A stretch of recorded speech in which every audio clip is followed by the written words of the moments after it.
The wind that morning carried the taste of dust and distance, a dry whisper that seemed to echo the emptiness inside Jacob Grayson.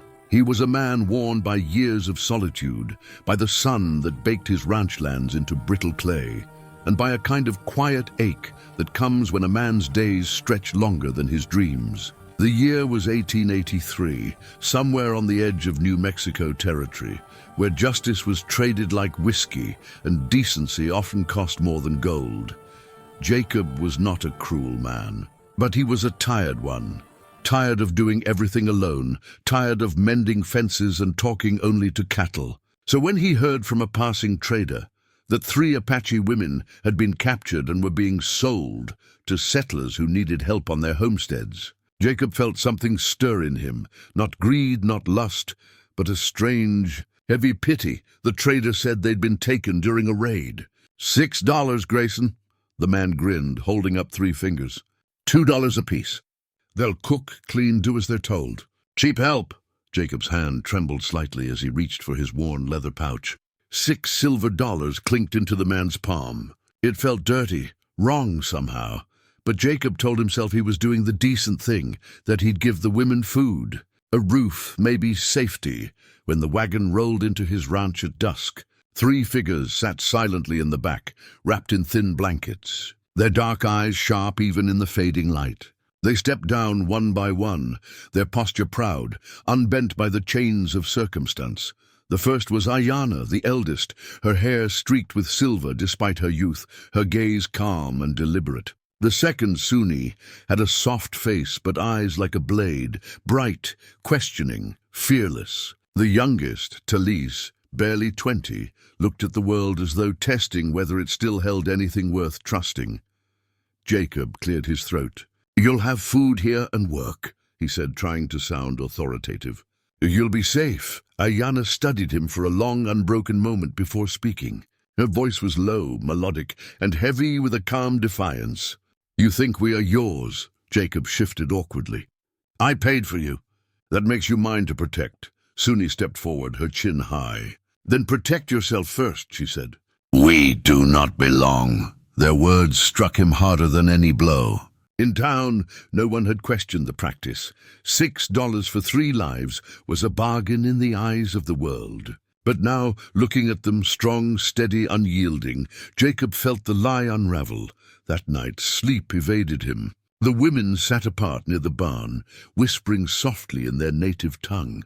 Jacob lay in his narrow bed, staring at the ceiling beams, haunted by the sound of their voices, gentle but sure, the voices of people who refused to be broken. He thought of the 6 coins, now useless in the trader's pocket, and felt as though he'd bought his own shame. The next morning, Jacob rose before dawn. The sky was streaked with crimson, the color of both beginning and ending. He brought the women bread and coffee. They accepted the food, but not his offer of obedience. "I need help fixing the corral," he said. "We've got a long day ahead." Ayanna stood. "We will help," she said, "because the animals are innocent." "Not because you command," Jacob nodded. "Fair enough." They worked side by side beneath the sun. Jacob watched them move with quiet strength, uncomplaining, methodical. They repaired fences, watered the horses, and carried heavy logs with an ease that embarrassed him. Not once did they ask for rest, yet not once did they look to him for permission. As the hours passed, Jacob began to see what he had refused to see before. These women were not victims of circumstance. They were survivors of it. Each bore within her a dignity that no man could buy, not even for all the silver in the world. By late afternoon, Jacob's shirt clung to him with sweat. He paused to drink from the well and offered the bucket to Suni. She took it, drank deeply, then handed it back. "You work harder today," she said, her tone unreadable. "Can't let my workers outdo me." Jacob tried to joke. Suni's eyes softened, but her words cut clean. "Then stop calling us that." That night, Jacob built a small fire near the barn and sat with them. The moon was bright, and the desert was alive with the sound of cicadas. For a long time, no one spoke. Finally, Ayanna said quietly, "Why did you buy us?" Jacob stared into the fire. "I don't know anymore. Maybe I thought I could help. "You cannot help a bird by cutting its wings," she said gently. Her words landed like truth often does, softly, but leaving a bruise. Jacob didn't sleep again that night. He kept hearing her voice, turning it over in his mind. When dawn broke, he made a decision that even he didn't fully understand. He walked to the small table where he kept his ledger, the one where he recorded cattle sales, debts, and now, shamefully, the purchase of 3 human beings. He took it outside, set it on a rock, and burned it. The flame caught quickly, curling the pages into black ash. Ayanna, Suni, and Talise stood watching. "I don't own you," Jacob said simply. "You're free to leave, or stay if you want. Either way, no one owns you." Silence followed. Then Suni stepped closer, studying his face as if searching for deceit. "Why?" she asked. Jacob hesitated. "Because I've spent half my life building fences. Maybe it's time I started tearing some down." Ayanna nodded slowly. "We will stay a little while," she said, "but not as property, as people." From that day on, the ranch changed in quiet but remarkable ways. The women tended the gardens, but they also taught Jacob how to read the land by the wind, how to track storms, how to plant seeds that would survive the desert's cruelty. Jacob, in turn, taught them bits of his language, how to mend saddles and care for horses. They began sharing meals together, laughing over burned bread and telling stories. Jacob learned that Ayanna had once been a healer in her tribe, that Suni was a skilled weaver, and that Talise could mimic bird calls so perfectly that even hawks turned their heads. What had begun as a transaction slowly became something sacred, an exchange of respect, of culture, of humanity, yet the town didn't see it that way. When Jacob rode into the settlement weeks later for supplies, the local blacksmith sneered. "Heard you bought yourself 3 Apache gals," he said. "Don't tell me they're giving you trouble." Jacob set his jaw. "They're not mine," he said evenly. The blacksmith laughed. "Then what are they, guests?" "Friends," Jacob said. That word, simple, small, hung in the air like a spark before a storm. The laughter died. When Jacob returned home that evening, he found the women repairing the roof of the chicken coop, their laughter rising with the hammer's rhythm. Something about that sight, 3 women once traded like goods now mending a home freely, filled him with a warmth he hadn't felt in years. But peace, like rain, rarely comes without thunder. Late one night, a small group of drunken townsmen arrived at the ranch, torches in hand. "You gone soft, Grayson?" one of them yelled. "You think you can turn savages into housewives?" Jacob stepped outside, his rifle resting against the doorframe. "You best leave," he said quietly. "No one's hurting anyone here." One of the men spat into the dirt. "You paid for 'em. They're yours. Don't pretend otherwise." Ayanna appeared behind Jacob, her eyes calm but fierce. "We belong to no man," she said.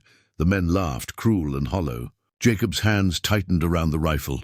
"Then I reckon you'll have to go through me first," he said. Something in his voice made them pause. The torches flickered in the night wind. After a tense silence, the men cursed, spat again, and rode off into the darkness. Jacob turned, his heart hammering. Ayanna met his gaze and said softly, "Now you understand." The next morning, Jacob found a feather on the porch, a hawk's feather, tied with a strand of braided grass. He didn't ask who had left it, but he understood. It was not a gift. It was a symbol of freedom earned, of gratitude unspoken. Over the months that followed, the ranch thrived in ways it never had before. The soil grew kinder, the animals calmer, the air itself seemed gentler. Jacob realized that it wasn't the work or the weather that had changed. It was him.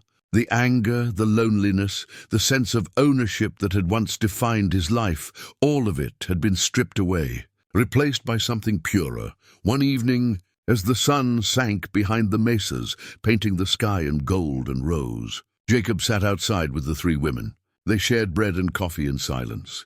Finally, Talise asked, "Why did you stay kind even when others were not?" Jacob smiled faintly.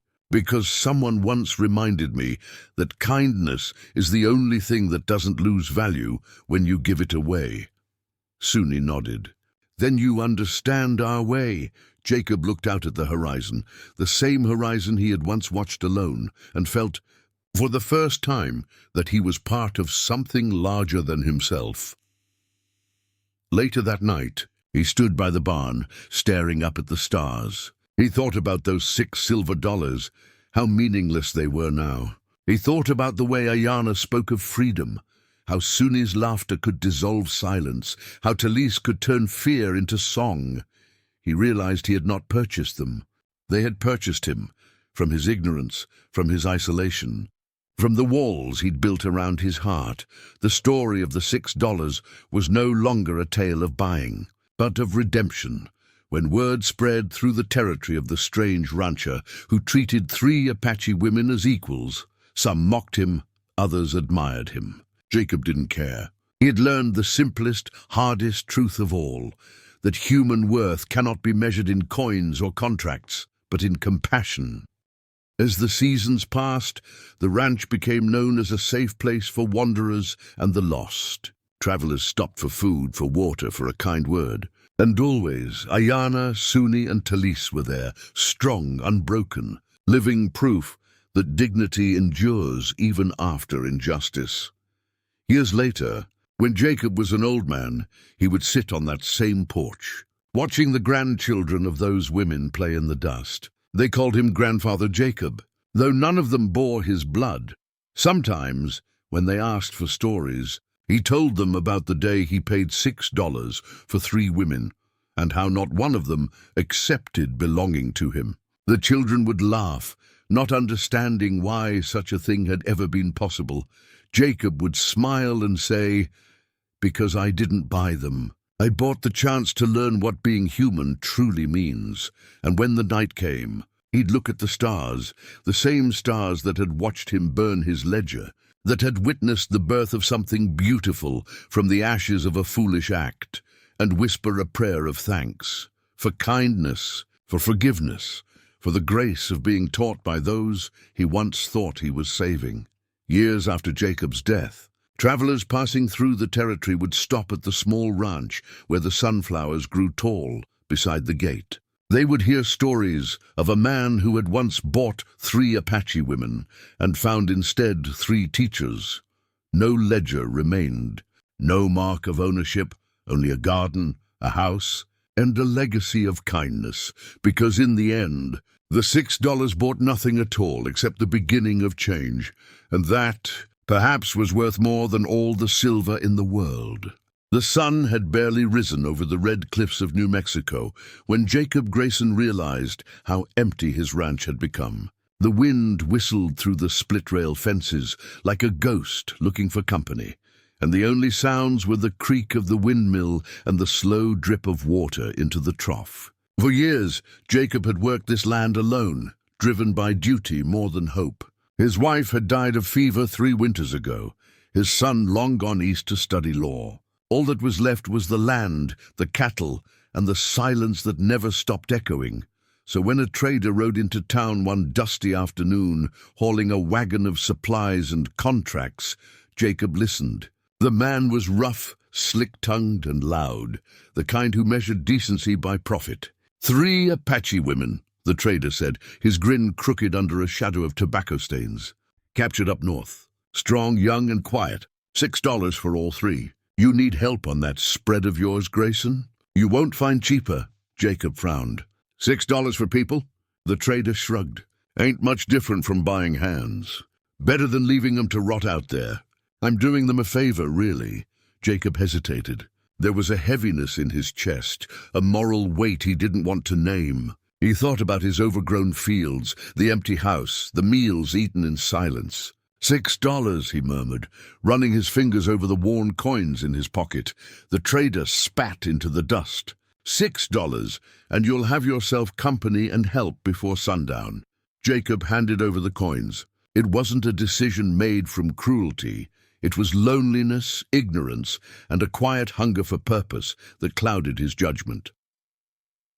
When the wagon arrived at his ranch that evening, 3 figures stepped down. The first was tall and poised, her hair streaked with silver strands that caught the light.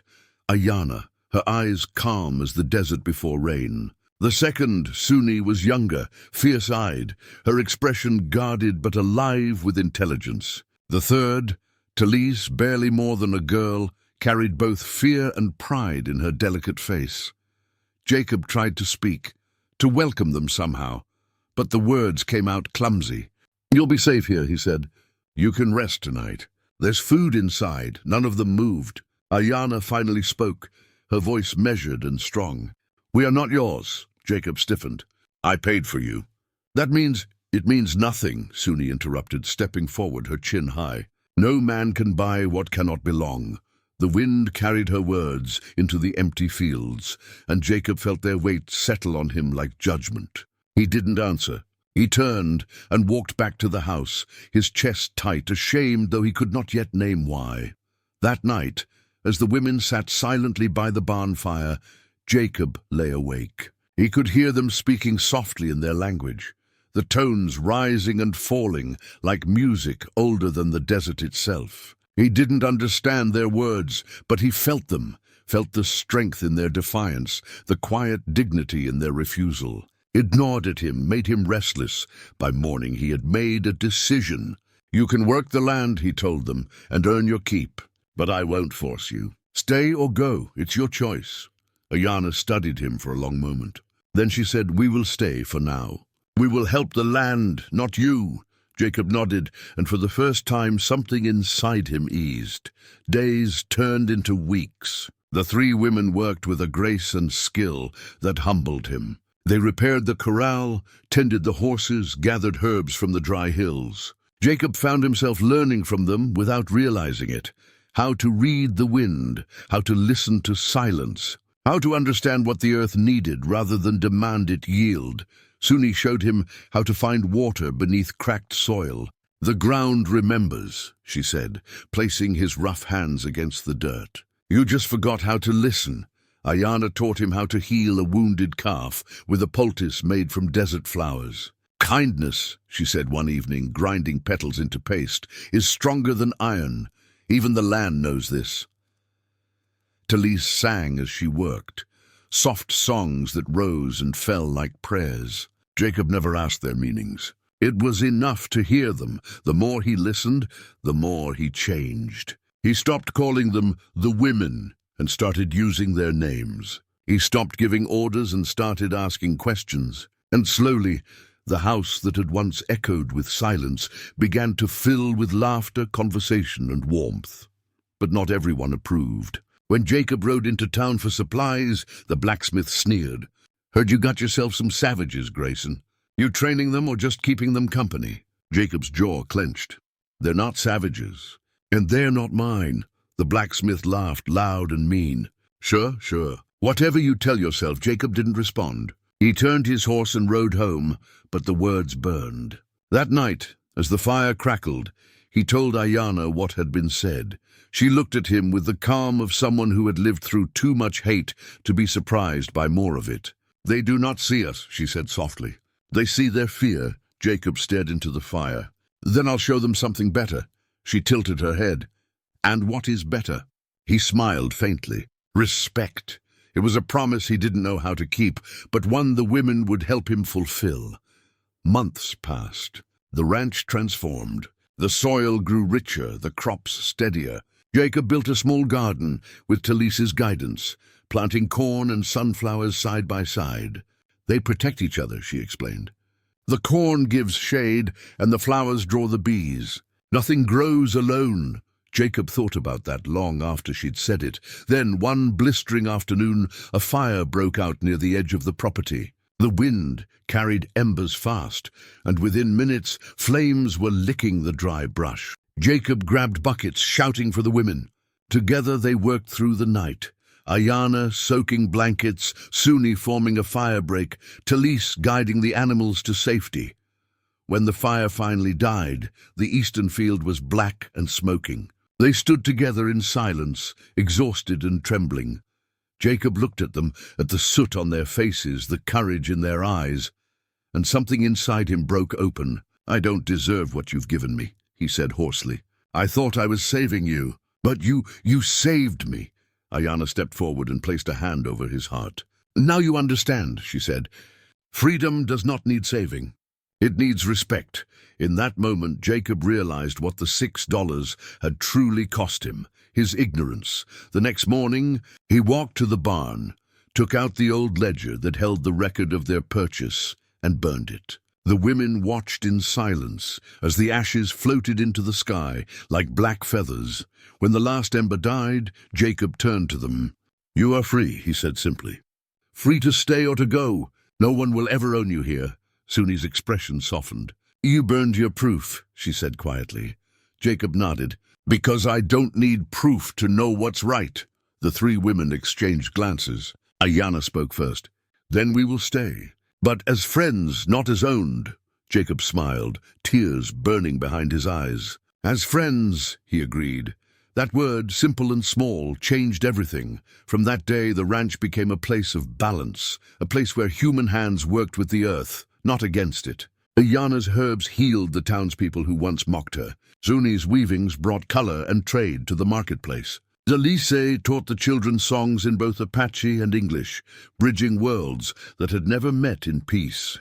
Jacob watched it all unfold with quiet awe. He had spent his life measuring value in acres and coins. Now he understood that worth was something you couldn't own. It was something you earned through kindness, through humility, through love. Years later, when the rains finally came after a long drought, Jacob stood in the doorway of the house and watched the women dancing barefoot in the mud, their laughter rising higher than the thunder.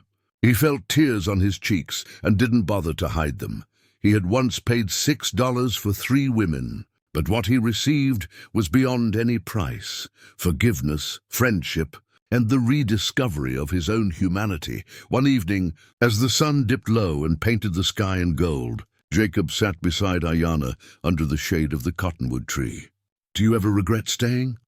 he asked. She smiled. "We never stayed for you, Jacob. We stayed for what this place became. And what did it become?" She looked toward the garden, where children, Apache and settler alike, were chasing each other through the tall sunflowers. "A home," she said simply.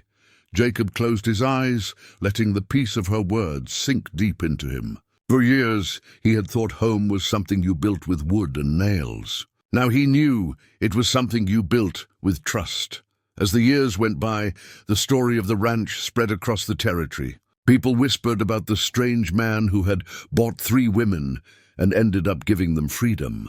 Some came to mock him, others came to learn. And every traveler who stopped there left with more than food and water. They left with the quiet understanding that kindness was stronger than pride. When Jacob grew old, his hands too shaky to work, Ayana cared for him as she would a brother. Zuni kept the garden alive, and Talise sang to the grandchildren who played at his feet. On his final evening, as the sun bled into the horizon, Jacob called them close. "I used to think I paid $6 for you," he said, his voice trembling. "But the truth is, I was the one who was bought. You paid with grace, with patience, with forgiveness. You gave me back my soul." Ayana smiled, tears glinting in her eyes. "Then you understand at last." He nodded weakly. "I do." And as the last light faded from the sky, Jacob Grayson took his final breath, surrounded by the family he had never expected. The family he hadn't bought, but found. Years later, when travelers crossed the desert, they would sometimes stumble upon the ranch that bore no fence lines, where wildflowers grew freely and laughter filled the air. The locals called it the open home. No one there spoke of ownership, only belonging, and if you asked about its beginning, the elders would tell you a story that always began the same way. He paid $6 for 3 Apache women, but none of them accepted belonging to him. Instead, they taught him that freedom cannot be bought, only shared. They would say it softly, reverently, as if repeating a prayer that had changed the shape of the world. Because in the end, the story wasn't about money or power. It was about the miracle of hearts that learned to see each other not as masters and servants, but as equals under the same sun. And that lesson, whispered across generations, became its own kind of wealth. For compassion, once given, never truly dies. It grows roots in the souls of those who receive it, and blossoms in the hearts of those who believe in it.